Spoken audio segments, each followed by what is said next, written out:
Cette vidéo est traduite en français par moi-même pour la télé de lilou.com.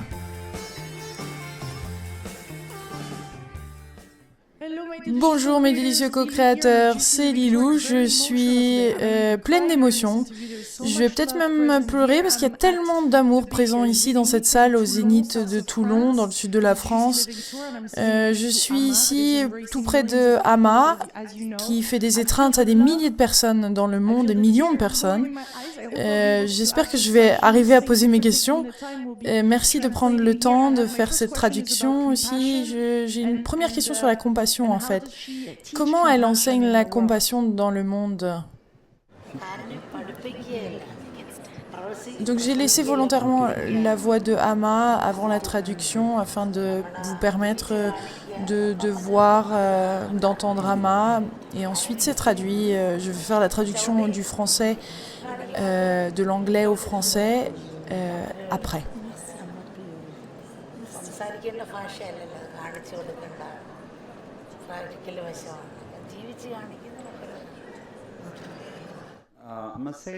Hama dit que la compassion ne peut pas être enseignée.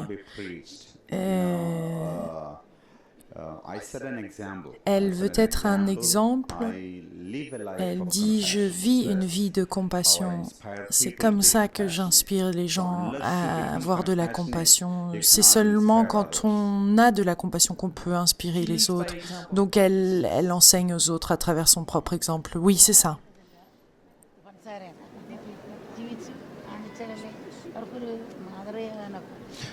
So if you write honey on a piece of paper and lick it, you don't get sweetness. So unless you eat honey, take honey, you will not be able to experience the sweetness of honey. Likewise, je pratique la compassion, c'est comme ça que j'enseigne. Les gens sont inspirés. Donc en étreignant les gens, ensuite ils le sentent et ensuite ils peuvent le développer en eux-mêmes. Oui, ça réveille en eux l'amour. C'est pas seulement une étreinte physique, c'est une rencontre des cœurs. Et donc, à travers ces étreintes, j'aimerais que les gens sentent cette énergie d'amour et ensuite qu'ils puissent se réveiller et sentir cet amour pur en eux.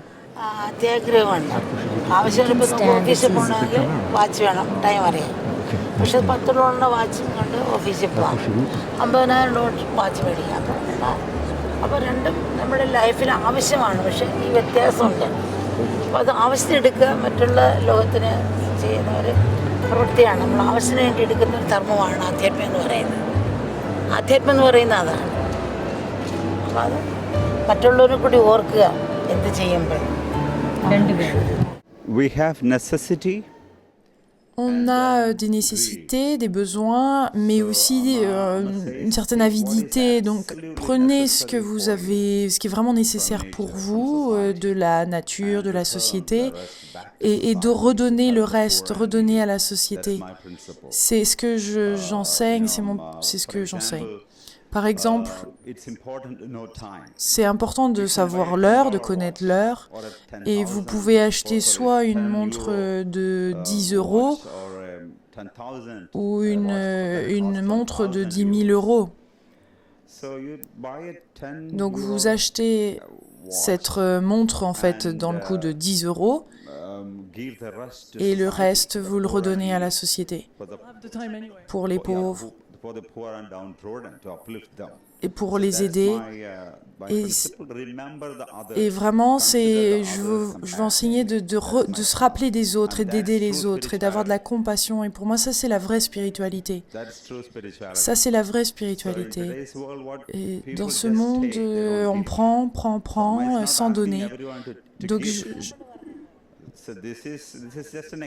Donc ça, c'est un exemple, mais vous pouvez aussi le pratiquer. Si vous en avez envie, alors vous pouvez le pratiquer.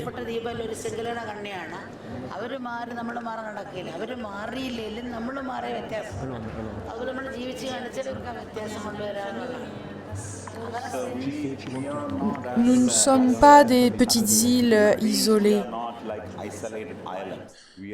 Nous faisons partie d'une chaîne universelle. Nous ne pouvons pas demander aux autres de changer en premier. Et souvent, c'est ce qu'on demande, que les autres changent. Mais quand nous changeons, alors les autres changent automatiquement.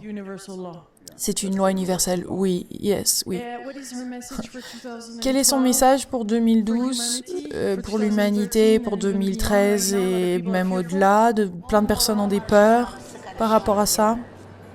നമ്മളൊരു തീയുടെ മുമ്പ് നിൽക്കുന്ന പോലെയും ഒരു തോക്കിൻ്റെ മുമ്പ് നിൽക്കുന്ന പോലെ അവയർനെസ് ഉണ്ടാകണം. രണ്ടാമത് ഈ നിമിഷം മാത്രമാണ് നോക്കുള്ളത്.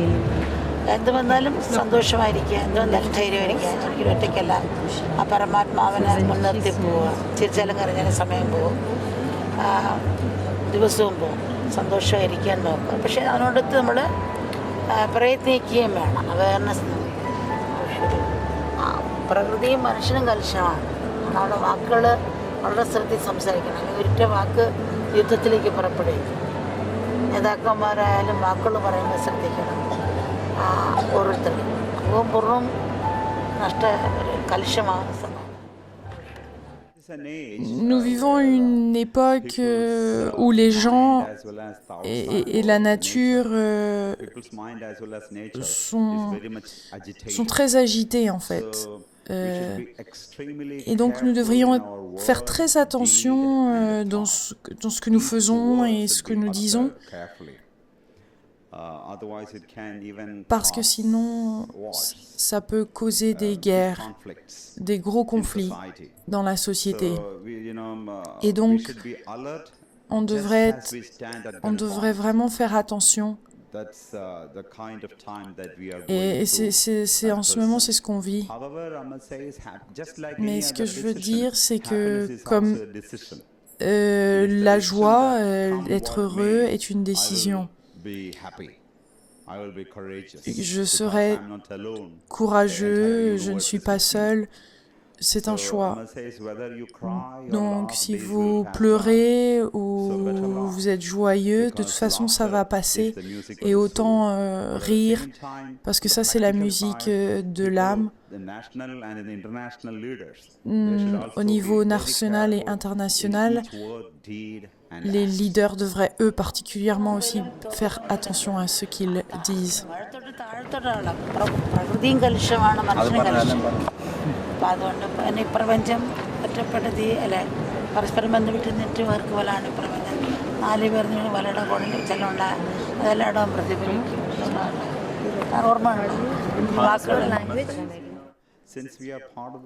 Puisque nous faisons partie de ce grand univers, quelle que soit l'action que nous faisons, nous devons le faire collectivement. Tout ce qu'on va faire va avoir une conséquence. S'il y a une vibration dans une certaine partie du monde, alors il y aura une conséquence à une autre partie du monde. C'est comme une grande grille de résonance. Est-ce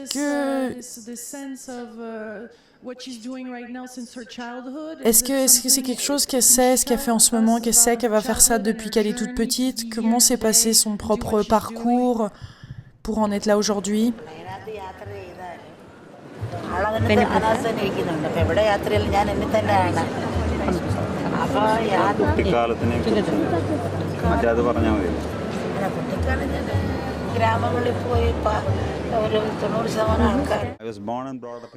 Je suis née, j'ai été élevée dans un village de pêcheurs.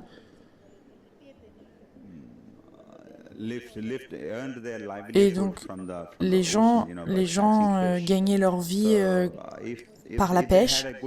Donc, s'ils avaient une bonne pêche, alors ils pouvaient manger, sinon c'était très dur. Donc, la plupart des gens étaient des pêcheurs et beaucoup étaient sans emploi. Et pendant ce temps-là, quand j'avais 7-8 ans, j'allais voir plein de maisons et j'allais chercher des morceaux de nourriture. Et quand je faisais ces visites, je voyais la souffrance de ces personnes et les autres réalités de la vie. et à propos de la vieillesse, la mort et les enfants, les relations avec les parents. Et c'est là où j'aidais déjà à cet âge ces gens. Et des fois, je prenais même de la nourriture de chez moi pour leur donner. Des fois, j'emmenais ces personnes plus âgées chez moi. Il y avait toujours quelque chose en moi je me demandais toujours pourquoi il y a autant de différences dans ce monde, pourquoi il y a autant de souffrance et la peur, la difficulté en fait des gens, les suicides, tout ça je ne comprenais pas. Et donc j'ai réalisé que ma vraie mission dans la vie était de les consulter, d'aider les gens avec cette peine, pour qu'ils réalisent leur vraie nature, qu'ils sont amour. Et c'est comme ça que petit à petit, comme une fleur s'ouvre, ma mission de vie s'est ouverte, a évolué naturellement. Et l'évolution maintenant, où en est-elle? Elle a fait des étreintes à plus de 32 millions de personnes dans le monde. Comment tout cela évolue?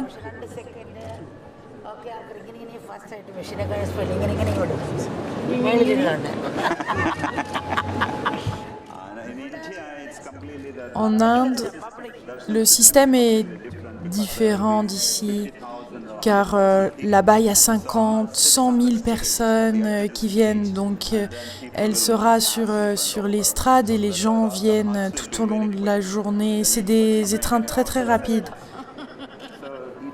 Et donc ici, il y a des milliers de personnes, mais c'est beaucoup plus petit.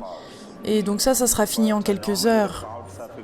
Mais normalement, là-bas en Inde, dans la plupart des endroits, c'est beaucoup plus. Et donc c'est 22 heures, 22 heures d'étreinte. Ça commence à 7 heures. Ça va commencer à 7 heures le soir et ça va durer jusqu'au lendemain vers 10 heures, 11 heures. Et pour nous, les Européens, de l'extérieur, certains peuvent considérer qu'elle est comme un gourou avec des pratiques.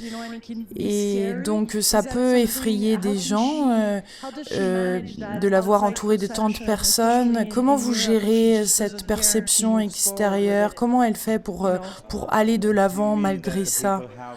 Voulez-vous dire que les gens sont suspicieux des gourous indiens, des personnes qui se disent gourous? Moi, dès que vous êtes indien, oui. Quelle est sa relation avec ça? Comment elle gère tout ça en fait? Est-ce qu'elle va juste de l'avant ou parce que comme vous le savez, les médias français sont très sceptiques et influencent ensuite le public.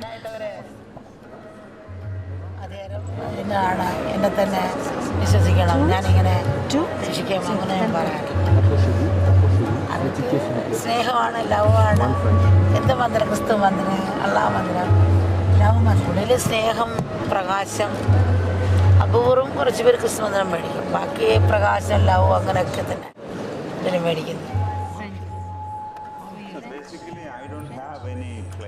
Je ne dis pas que je suis un gourou, donc je donne cette liberté aux gens de choisir ce qu'ils veulent faire de moi. Pour moi, l'amour est le plus important. Ma religion est l'amour. Il y a des gens qui viennent de toutes sortes de religions, de croyances sur la christianité, l'islam, le bouddhisme, plein de personnes d'origines différentes. Et certaines personnes veulent des mantras par rapport à... Rappelez-nous, s'il vous plaît, ce que c'est un mantra. C'est une formule sacrée. C'est fait de pure vibration. Et il va y avoir des syllabes, des scriptures, des traditions.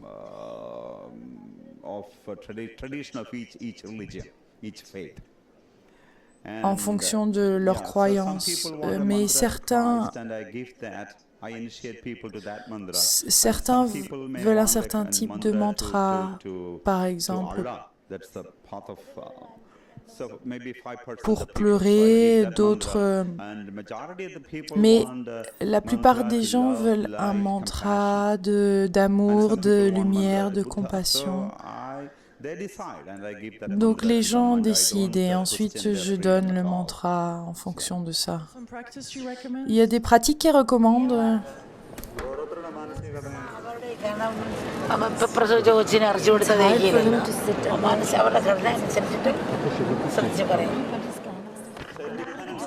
Ça dépend.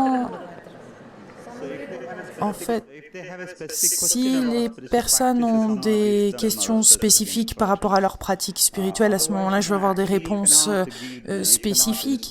Mais on ne peut pas enseigner la même chose à tout le monde, en fait, parce que chaque personne a une certaine constitution, a un certain passé. Donc, en fait, ça dépend de tout ça et aussi de leur disposition mentale. Et ensuite, je vais les enseigner certaines pratiques pour eux. Mais on n'aime pas, comme vous le savez très bien, on n'aime pas tous le même type de nourriture, on ne porte pas la même taille de chaussures, on ne porte pas les mêmes vêtements. Dans la même chose pour le chemin spirituel, chacun a son chemin. Donc c'est plus quelque chose, c'est personnel. Et les gens qui ont des croyances particulières à ce moment-là, le plus simple est de demander à Ama. Et ensuite, il y aura des instructions spécifiques pour eux en fonction de leurs croyances, etc. En fait, c'est pour aider les gens à maîtriser leur esprit, à contrôler leurs propres pensées afin qu'ils maîtrisent tout ça dans leur vie. അതുകൊണ്ട് സയൻറ്റിസ്റ്റ് എന്തെങ്കിലും അത് ചെയ്യുന്നു. അപ്പം മനസ്സിങ്ങനെ ചാലന ചെയ്യുന്ന പോലെ എനർജി അവർക്ക് സമ്പാദിക്കാം.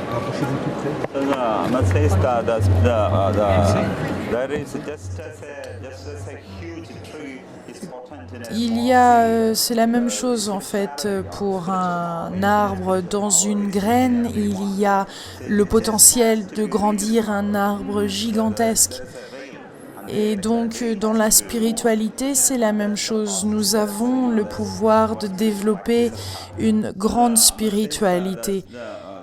Et donc, il faut aller au-delà de ce rideau, des apparences. Et nous faut redécouvrir cette spiritualité. Et une fois que ce rideau est enlevé, ça fait partie du processus. Et les pratiques aident en cela. Ama dit que, pour donner un exemple, qu'un porteur de bagages, quelqu'un qui porte les bagages sur sa tête, je suppose comme en Inde, pour un scientifique, un porteur utilise en fait sa tête pour porter les bagages lourds, alors qu'un scientifique va utiliser son cerveau pour aller dans les mystères de la vie et de la nature. Et donc c'est pareil pour nous. Il nous faut aller plus profond et l'utiliser correctement. Est-ce qu'elle recommande une balance entre le cerveau et entre l'esprit et le cœur? Que recommande-t-elle? വാക്കില് ഓട്ടത്തില് പ്രവൃത്തിയിലൊക്കെ വിനയം കൊണ്ടുവരാൻ മറ്റുള്ളവർക്കൊരു മാതൃകയാകും. പിന്നെ ഇത്ര എനർജി അവർക്ക് സമ്പാദിക്കാം. നല്ല എനർജി നിങ്ങൾക്ക് പെർഫ്യൂം ഫാക്ടറി പോയിട്ടാൽ നമുക്കൊരു factory. En fait, c'est gagner, maîtriser l'esprit en fait, pour une fois qu'on arrive à le maîtriser, ensuite la balance se passe tout seul, spontanément.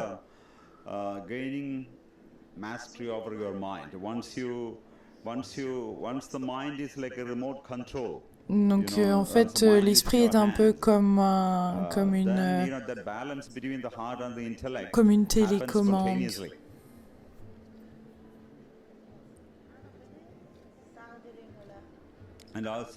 Et aussi, vous êtes alors possible, vous avez la possibilité de faire face à n'importe quel challenge de manière beaucoup plus facile. Vous allez obtenir une certaine neutralité d'esprit et donc d'accepter ce qui nous arrive. Même pour les personnes qui viennent ici pour la rencontrer, beaucoup de personnes rencontrent pas mal de challenges avant de venir la rencontrer. C'est quelque chose dont beaucoup de personnes parlent. Oui, non, j'ai remarqué que ça secoue quand même avant de la rencontrer. Et tout ce qui n'est pas amour, en fait, remonte à la surface. Est-ce normal?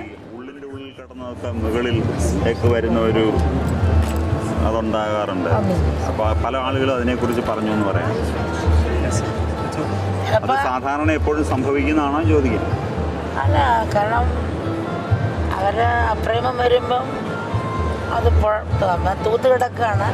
അപ്പോൾ ഒന്നുകൂടെ നമ്മൾ വെള്ളമൊഴിച്ച് കഴിയുമ്പോൾ അഴുക്കുകൾ പുറത്തോട്ട് വന്നിട്ട് അത് മാറ്റാം. അപ്പോൾ തൂത്ത് കിടക്കാം.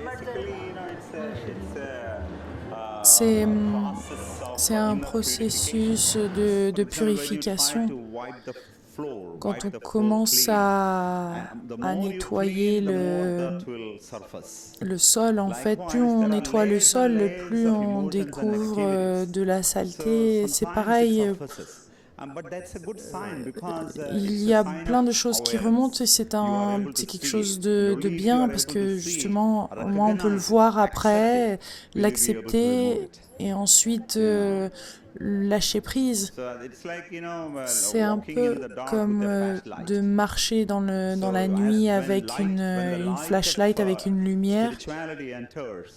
Quand la lumière de la spiritualité rentre dans le cœur, on commence à voir ce qu'il y a dedans. Et la jalousie ou autres pensées négatives. Et au moins quand on sait les conséquences, on connaît les conséquences que ça a, on décide de changer. C'est comme une vieille voiture en fait, même si on appuie sur les freins, ça va peut-être vous prévenir vous éviter de cracher contre quelque chose.